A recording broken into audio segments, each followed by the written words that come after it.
The black sand was in my mouth. My throat was pierced with 7 darts. I woke up a prisoner, and she was waiting. I woke up with sand in my mouth. Black sand, gritty and cold, the taste of iron and ash, etc. My first breath was a wheezing inhale. I opened my eyes, and the world was a blurred sea of gray sky above, salt, and something else ancient and reptilian in the smell. That sound was more than waves, it was a sibilance hissing like it was coming from all around. Then the blur became clearer, and I saw them. Spears. 7 of them were aimed at my chest. I followed the lines of the crude forms of sharpened obsidian points down to the hands that held them. They were women, but not human.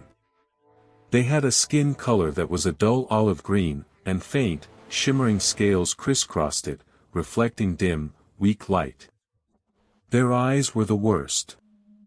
Large, black, and lifeless, like stones, staring at me with no eyelids.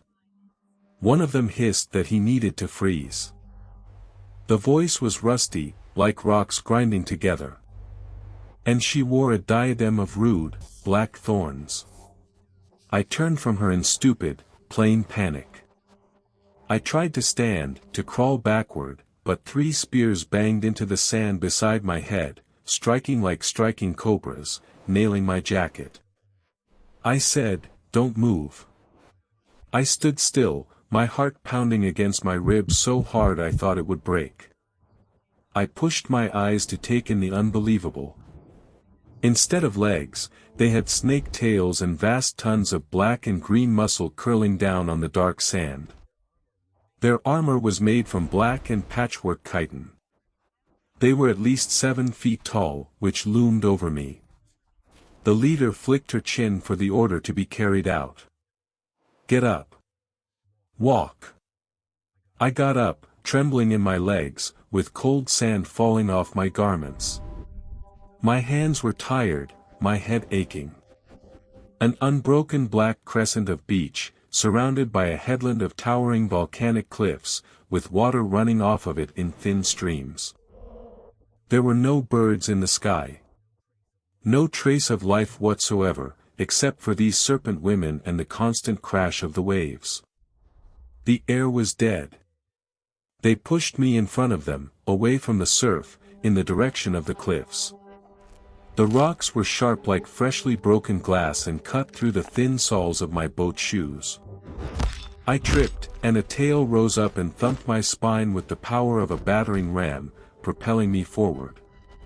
We climbed up a direct path cut into the cliff face, a narrow and winding ascent cut seemingly only for the purposes of climbing by creatures much more agile than man. It seemed like an hour later, we climbed to the top. I saw the city. It was not carved on the stone but out of the stone. Dark and immense, a mostly uninhabited, soon forgotten secret dwelling filled with gravity-defying towers and walkways. Arching above shadowy abysses were the bridges, seemingly giant, whitened vertebrae. In the middle, a palace of sharp spires excavated the gray and grim sky. They led me there, across great, empty squares, their tails slithering on the black stone, dry at the sound, echoing. We entered the palace and a throne hall, so overarching their ceiling was lost to darkness. And the columns themselves were not made of stone. Thousands and thousands of them, all stacked impossibly high, were human skulls. All male. Some were white with age, others grisly and freshly dismembered. "Kneel," the leader hissed. Before I could think, the shaft of a spear struck the back of my knees, and I was sent tumbling on my face onto the cold polished floor. The throne moved. My mind denied what I was seeing. It wasn't a throne at all. It was a tail. A huge, winding heap of muscle and scale, a full 30 feet thick at the bottom. It was an immaculate white substance, scales shimmering like pearls, and it was growing unfurled and relaxed. I traced it upwards, beyond the columns of bloody skulls, until I saw the woman that was attached to it. She was joined at the waist to the mighty serpent's body, and her own skin, a pale, white, almost translucent, shone in comparison to the darkness that was over all of the race. Her hair was platinum blonde and went down in dreadlocks, and she was wearing a crown of what appeared to be ornamental black horns. She slithered off the dais of bone, her vast lower body working in a terrible, silent, graceful, supple way. Where her eyes looked blue, electric blue, but no pupils. Just endless, flat color. She was an apex predator. Another guard hissed at me and prodded with his stabbing stick. On your knees. I was already there. The queen moved closer, the temperature falling this way. Her forked black tongue licked out, tasting the air before my face. She was close enough so that I could smell something like ozone and drying roses. He smelled of gasoline, and it was all she could do not to shriek. Of the outer world. Do you know where you are? I could only shake my head, the skulls grinning at me from the walls. No. You are on Serpent's Island. It is not on any map. Here, she pointed to the columns, men come to die. All of them came like you. Castaways. All of them died. You will have to choose how long you will last. What do you want? My voice was a dry croak. The queen's mouth had hardly any smile to it. Nothing. You are an accident. A floating piece of wood has been washed ashore. But we have traditions. Tomorrow, the trials begin. My blood ran cold. Trials. If you are to survive, she went on, her blue eyes without a pupil looking into me. 7 trials, 7 days, you can take your choice of how to die. Otherwise, she gestured again to the skull columns, you die and become food. A simple choice. Suddenly 2 guards grabbed me in their scaly hands, like steel vices on my arms, and pulled me from the throne hall. Not even my footing was of importance, they dragged me down deeper and deeper staircases cut into the island's rock, far below the palace. They threw me into a cell. Although it did not consist of bars, it was a small cavern cut from the damp black stone with an entrance sealed by a grate of thick rusted iron. There was a drip in the corner of an almost certainly viscous substance, and it seemed to come from a rhythmic drip. I moved to the back wall, my body hurting, and I saw him. A man, crouching in the dark corner, so low, he was barely visible. He was a lean man, genteelly emaciated, in the ragged modern shirt. He had a missing eye, the socket a puckered and scarred hole. He glanced at me, his single good eye had a terrible, death-gauzy clearness. I am Thomas, he whispered, and he sounded like dry leaves.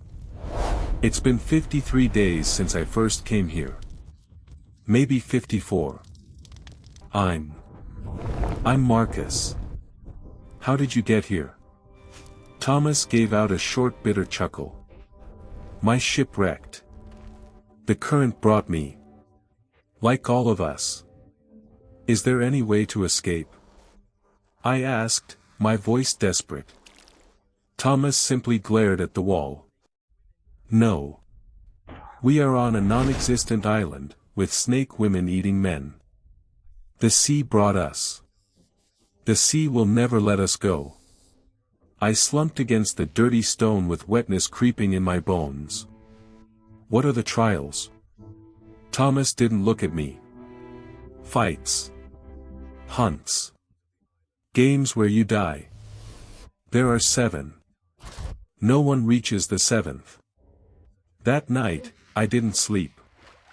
The sounds of the island filled the cell, the hiss all the time in the corridors, the sloshing, such as water falling in the corner, and a dull and apocalyptic thrumming as of rocks coming out of the rock from the ground, like an immense heart asleep. Just as the dawn was breaking, the grate screeched open. 2 guards came in, black eyes lifeless and emotionless. They grabbed me. First trial. First test. They pulled me out, through the snaky conduits, and into gray morning daylight. They brought me to an arena, a vast bowl excavated into the side of the mountain whose stone benches of black stone were crowded with hundreds of hissing, chattering serpent women. The queen observed the proceedings from a platform high above her subjects' heads, and her expression was bored, her figure stark white against the dark stone. I was pushed into the center by the guard. "Survive to have that sun touch that peak," he hissed, pointing to a jagged spire on the far side of the arena. "Or die."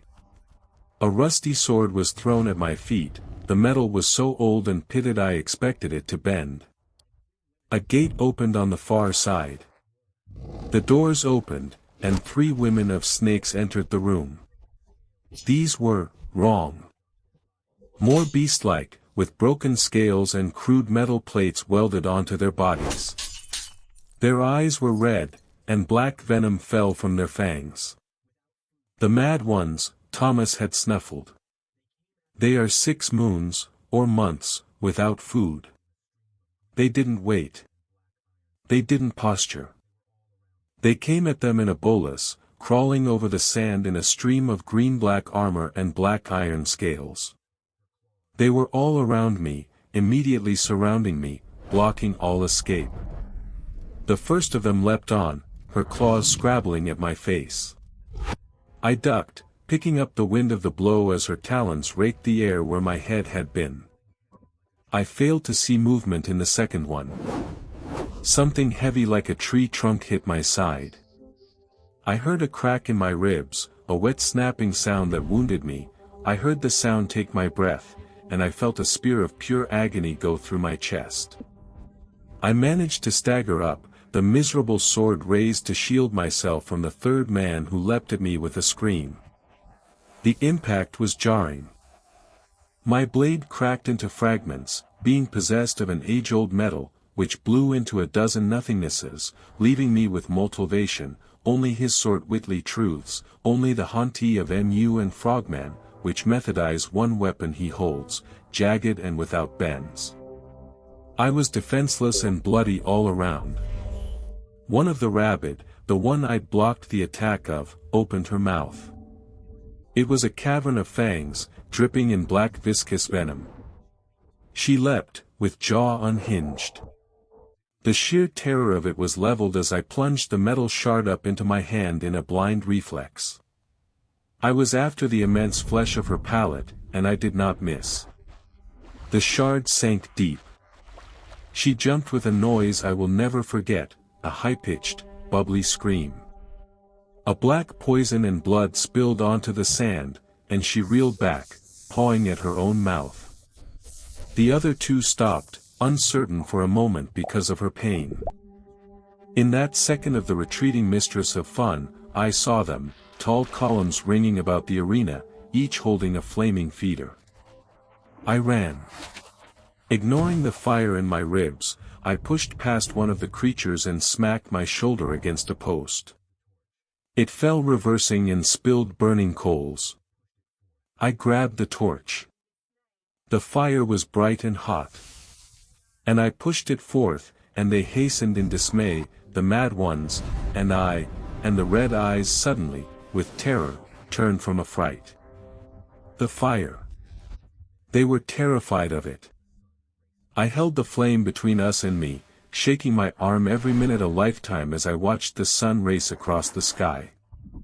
When that light finally glanced upon that far peak, I was bleeding from 7 wounds, but I was alive. There was the Queen's voice, saying, "Enough. You survived." The applause of the arena sounds like a hissing sound, chilling my raw nerves. The guards dragged me out with limbs like that of lead, and each breath was an agony in my ribs. They threw me back into the cell, and I went down. Thomas was there at once, his one good eye on me. He didn't say, "I told you so." He just went to the wall, scraped a handful of dark, stringy moss off, and pressed it up against my worst wounds. It burned, a clean, sharp sting, which was almost a relief. "It burns, but the infection is stopped," he whispered. "Tomorrow will be worse. It's always worse." I looked on the walls, really looked at the walls. They were covered with a coat of scratches. Names, dates, some from the 1600s. A crude map of one tunnel was made in etching near the floor. "It does not work," Thomas said, seeing my gaze. "It leads to the nest. Where they're born. It's worse than dying away out there." The next day, they came again. They did not lead me down away to the arena. They dragged me to the other side of the island, to a vast black water swamp. Dead trees, skeletal and gray, stood out of the thick, oily water. A poisonous, cloying vapor filled the air, which hugged everything. One of the guards hissed, indicating the dark space. "There is the obsidian totem." Artemisia's words were, "Bring it back before noon, or die." They pushed me, and I landed in the water. It was fat and cold and sucking at me.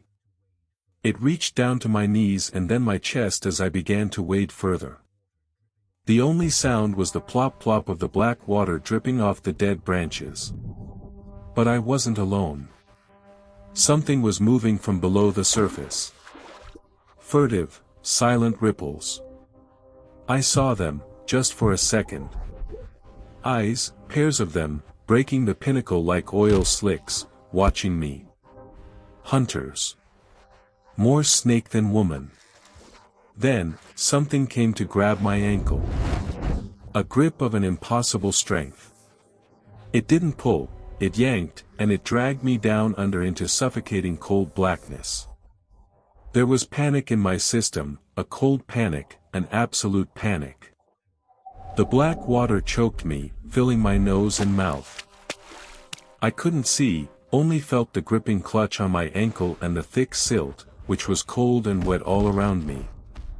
I whipped and whipped, but it was like fighting steel cable.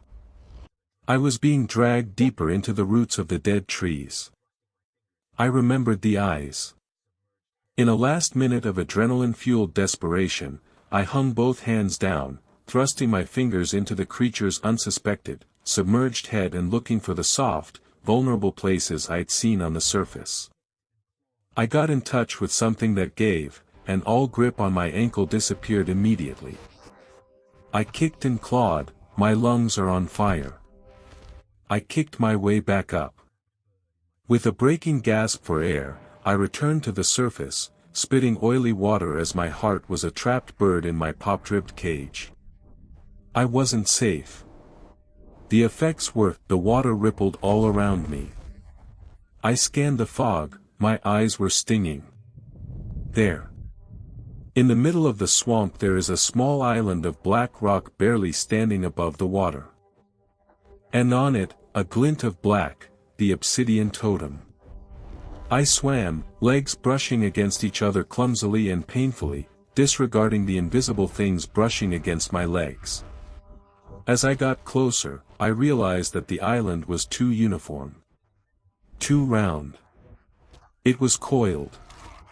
A huge snake, a matriarch the size of a fallen zeppelin, was coiled up in the water, and her body formed the island. The totem sat on her back. She opened eyes, shaken gold disc-shaped ones the size of a dinner plate. A voice was slithering into my mind, which I did not hear but felt. Come for the totem, mammal. It was a trap. But the sun was on the rise, and its feeble light was beyond the halfway point. I had no choice. I lunged and scrambled onto her scaled back. The gamma female moved as if she were ablaze. Her tail was a wall of muscle and hit me from the side, throwing me into the water, with more ribs breaking. But I had it. I grasped the totem and clawed my way out of the swamp and collapsed on the black mud bank just as the sun reached its zenith. Waiting, the queen's arms were crossed. Interesting. The third day was a blur of the pain. Another arena, here a maze of shifting stone walls in which to be crushed, all while being stalked by a smaller, vaster breed of serpent. I only survived thanks to one who was crushed by a wall reserved for me. As I was collapsing back in the cell, pressing the burning moss to a dozen new cuts, thinning the moss to, "It's my fourth trial tomorrow. They make the ones who get this far watch." His one I was broad, not with fear, but with final terrible acceptance. I had no words of comfort. I just looked at the crude map on the wall, and I knew it was useless. When the guards came, they took us both. They dragged me off to a pit where there were sharpened stakes. Climbed the other side, reluctantly commissioned one. Then they attached Thomas to a post in a nearby area, with his head facing the pit. "Watch." As I began my ascent, my hands slipping on the blood-slicked points, a door opened in an arena just across from us. They unleashed the Rippers. Horrible, emaciated creatures that went around on all fours, half serpent, half hyena, ribs showing. They fell on Thomas. He didn't scream for long. Hanging on the wall, my hands bleeding, I heard the sound of his death. He was being torn and crunched on the pit, whispering and the applause hissing, and I made it to the other side. My prize was to see them drag what was left of him away. I was numb. I had passed my fourth trial, but I was broken. On the fifth day, they led me to a chamber deep in the mouth of the volcano. It was filled with scalding volcanic steam. There the queen was surly by herself, her white scales were gleaming in oppressive heat. "Your ancestor Captain William Pierce murdered 17 of us in 1823, she said. "The island itself is there for revenge. It is the kinfolk of the hunters who stalked us here. The sea brings them." She wrapped her enormous tail around me, creating a certain pressure that was both intimate and threatening, and which, without ever having touched my skin, didn't. "Begin to tell the crimes of thy bloodline, mammal, or the steam will make thee boil alive." The words but gushed out of me, a confession of forgotten history, of ancestral sins I never knew. I talked for hours, and at the end I was nothing but a weeping, fleshless hollow. I got my fifth vial from her. "See," she whispered. The sixth day was the practice of silence. They tossed me into a dry pit in which the floor was a living carpet of small and pale vipers. They slithered over my boots and up my legs with their tiny forked tongues to taste of my skin. I just stood there, my brain empty from the confession of the previous day and my body not caring anymore.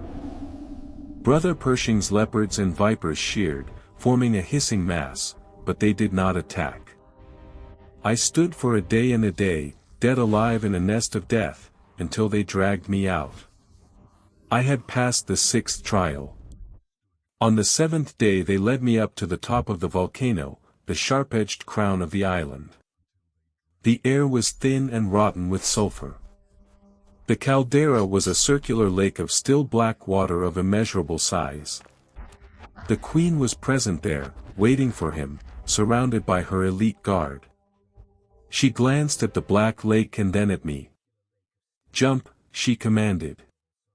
"At the bottom, there is a pearl. Bring it back." This was it. The final, impossible task. There was no rebelliousness in me, no will to fight. Just a hollow obedience. I walked up there and threw myself off. The water was cold, freezing cold, taking away whatever remained of my breath. Grains were forced upon me, the pressure built inside my ears, cracking my already broken ribs as I sank quickly. My lungs were inflamed, and I needed to breathe but didn't have the air. Far shot into the pitch black, I saw a light. A single, pale glow. I kicked, pushing my failing body deeper towards it. A pearl, sitting on an altar made of bones. I swam toward it, and my vision narrowed to a pinprick. I closed my hand around it. As soon as my hand hit it, the skeletons moved around. Their skeletal hands gripped my arms, my legs, and my neck, thousands of them, the remains of the failed tests, spreading their bony fingers in every direction. They pulled me down into the mud and last dark. I kicked, I hit, but I was too weak. The object in my hand suddenly, pulsed with a strange warm glow. A rush of power not of my own arose from my limbs. I broke their grip. I swam upwards, towards the surface, towards the grey light, my lungs ready to explode. I broke the surface, gasping, and held up to myself my prize. But on his hand there was no pearl. It was a black egg, with striding pulsations of gold. The queen stared, her cold demeanor queen being torn from her for the first time. Impossible. The egg of the first mother. The egg cracked. Not violently, but as if with a dry and clicking sound, like stones moving somewhere underground, deep underground. A thin and slippery skin retracted, and a small serpent came out. It was smaller than the length of my forearm, but it was a beauty of a thing. Its scales were iridescent, changing spectrum with the colors of a faint rainbow. It did not just quiver or hiss but slithered with immediate ancient purpose, wrapping itself around my wrist, resting directly over the bloody wound where the shard of metal had come from. I had a sharp, exquisite feeling, not pain, but an extremely profound integration. Venom rushed into my veins, hot and golden, and spread rapidly through my bloodstream. It didn't hurt. It felt right. It was the feeling of coming home to this body I didn't know I had. The queen lowered her head, her blue pupilless eyes gleaming. Yet it was in a hushed voice, like a prayer, that she said the world's warning of what was to come. A man would pass the trials. In doing so, he wakes the first mother.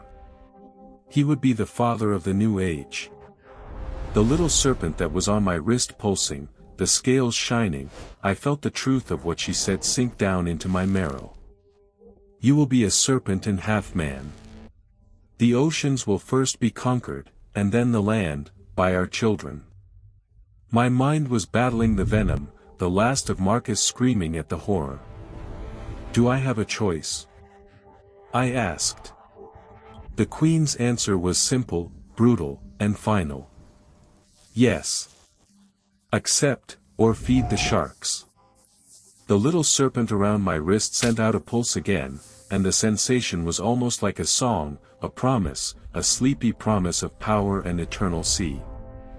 I stared at the cold and vast ocean. I went to the queen, its hellish loveliness now seeming to be destiny. I took her hand. It was cold, scaled, and strong. I accept. Serpents all around the caldera scream in unison, a sound of fearsome terror. The volcano trembled, and deep in the sea, something really huge awoke. 3 months passed in a blur of black rock and cold, electric transformation. The venom was now a current in my blood, changing me from the inside out. Patches of my skin hardened, taking on the faint, metallic sheen of scales. My eyes adapted, the world was no longer defined by light but by heat and motion, I could see in the dark with terrifying clarity. I discovered I could hold my breath for over 30 minutes, the water becoming less an enemy and more a part of my domain. The queen, whose name I never spoke aloud, visited me every night. Our union was not the love I once knew but something else entirely, a primal, violent, necessary act of creation. Afterward, she would retreat to her hidden nesting chambers and lay eggs. Hundreds of them. The hatchlings emerged in days, already massive, half human and half serpent, growing at an exponential rate. In weeks, they were adults, silent, powerful, and utterly loyal to their mother and to me.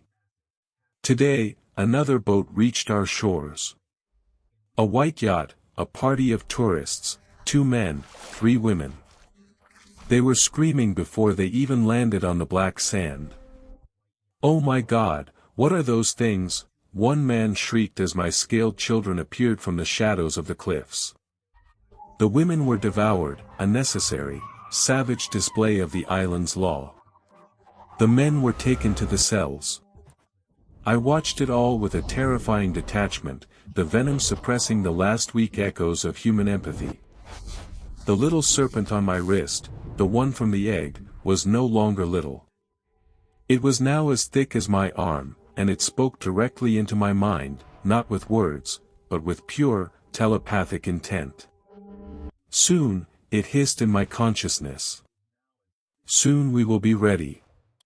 Ready for what? To leave the island. To take the world. I was no longer Marcus. They called me the Serpent Father. My old life, my apartment, my sister, my job, felt less real than the dream of the oceans we were about to conquer. The little serpent, no longer little, uncoils from my torso. It is time for your final transformation. The ritual was under the new moon. They plunged me into the black water of the volcano. The pain was absolute. I felt my bones breaking and reforming, my spine stretching, and my skin tearing away. When I emerged, I had a tail 5 meters long, with black scales edged in gold. I could move on land and in water with equal ease. The queen looked at me with approval. "Now you are perfect." My children recognized me at once. Their true father. Not the weak human I was, but this. Today we captured a fishing boat. We kept the crew alive. We needed them to send a message. I cut the tongues of all but one. "Return to the mainland," I hissed, my voice now a perfect, low rasp. "Listen. Tell them the Serpent Father is coming. Tell them the oceans are no longer theirs. We set him off in a lifeboat. The others we ate. The war begins soon. A year later, my children are 100,000. They have taken 7 islands besides this one. They sink ships every week. The governments know, but they hide it. My transformation is complete. The original serpent, the one from the egg, has fused with my spine. We are one. I see what all my children see. I feel what they feel. The queen approaches, her belly swollen with 1,000 more eggs. Are you ready for war? My tongue is split. My voice is a hiss. I was born ready. We wait now, coiled and ready. The world thinks it owns the sea. Tomorrow, the ocean strikes back.